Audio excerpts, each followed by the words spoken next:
దీవెనలిచ్చే శ్రావణ లక్ష్మి హారతులిచ్చే శ్రావణ గౌరీ గంధము పూసి మంగళ గౌరీ పారాణి రాసే సౌభాగ్యలక్ష్మి.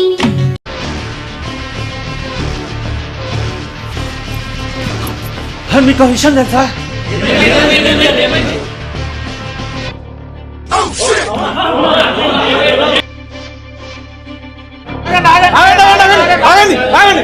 ఏమండి మీ ఇంట్లో పసుపొట్టుకు అని చెప్పేసి వచ్చిర్రు లేడీస్, వాళ్ళకి ఈ బ్లౌజ్ పీస్ ఎందుకు పెట్టారండి మీరు ఇప్పుడు? తప్పేముందండి? అమ్మా బ్లౌజులు ఇచ్చారు కానీ దాని మ్యాచింగ్ శారీస్ కావాలని మా ఎంబడి పడుతుంటారు వాళ్ళు. ఎక్కడ తిరగాలి మేము? బ్లౌజ్ పెడితే పెట్టారు కానీ దాని ఎంబడి మ్యాచింగ్ శారీ కూడా పెట్టండి. మాకు కూడా షాపింగ్ లో బాగా తప్పు. అంతేగా. సారీ అండి, మాకు అంత బడ్జెట్ లేదండి. చీరలు పిజ్జా నడవండి.